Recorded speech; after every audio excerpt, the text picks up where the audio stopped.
রাষ্ট্রব্যবস্থায় আল্লাহর বিধান প্রতিষ্ঠার দৃঢ় অঙ্গীকার নিয়ে হিজবুত তৌহিদের নবগঠিত দিনাজপুর জেলা কমিটির পরিচিতি সভা অনুষ্ঠিত হয়েছে। মঙ্গলবার দিনাজপুর জেলা শহরের লোকভবন হলরুমে দিনব্যাপী এ অনুষ্ঠানের আয়োজন করা হয়।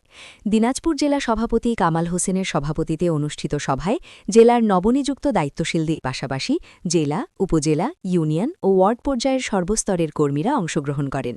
পুরো অনুষ্ঠানটি ছিল প্রাণবন্ত ও উৎসবমুখর। অনুষ্ঠানে প্রধান অতিথি হিসেবে উপস্থিত থেকে গুরুত্বপূর্ণ বক্তব্য রাখেন সংগঠনের বিভাগীয় সভাপতি আব্দুল কুদ্দুস শামীম। তিনি বলেন, স্বাধীনতার ৫৪ বছর পেরিয়ে গেলেও গণতান্ত্রিক ব্যবস্থার মাধ্যমে বারবার সরকার পরিবর্তন হলেও দেশে কাঙ্ক্ষিত শান্তি প্রতিষ্ঠিত হয়নি। এর মূল কারণ মানবরচিত সংবিধান দ্বারা রাষ্ট্র পরিচালনা। মানবজীবনের প্রকৃত শান্তি নিশ্চিত করতে হলে সকল মানবিক ব্যবস্থা পরিহার করে আল্লাহর বিধান কার্যকর করতে হবে। এ সময় ছাত্র ফোরামের সদস্য আমিনা আক্তারের সঞ্চালনায় অনুষ্ঠানে বিশেষ অতিথি হিসেবে বক্তব্য রাখেন সংগঠনের বিভাগের সাবেক সভাপতি আশেক মাহমুদ, বিভাগীয় নারীনেত্রী উম্মে হানি ইসলাম, আঞ্চলিক নারীনেত্রী বেবি আক্তার, বিভাগীয় নারী শিশু সম্পাদক সাবিহা আফরোজ কিয়া, জেলা নারীনেত্রী শাহিনা আক্তার, দিনাজপুর জেলা সাধারণ সম্পাদক মাহবুব রহমান, সাংগঠনিক সম্পাদক হাশিম উদ্দিন, সদর সভাপতি সাইদুর রহমান বাবু।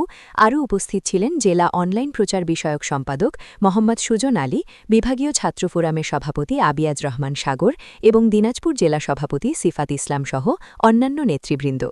অনুষ্ঠানের শেষ পর্যায়ে রাষ্ট্রব্যবস্থায় আল্লাহর বিধান কার্যকর করার দীপ্ত শপথে মুখরিত হয়ে ওঠে পুরো হলরুম।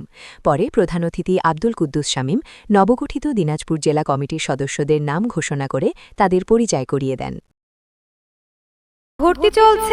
ভর্তি চলছে সাফল্যের চতুর্থ বর্ষে মুন বিদ্যানিকেতন মডেল স্কুলে ২০২৬ শিক্ষাবর্ষে প্লে গ্রুপ থেকে পঞ্চম শ্রেণী পর্যন্ত ছাত্রছাত্রী ভর্তি চলছে। বিস্তারিত তথ্যের জন্য যোগাযোগ করুন অধ্যক্ষ, moon Vidyaniketan model school, new bridge road, বাঁধের মাথা, গাইবান্ধা।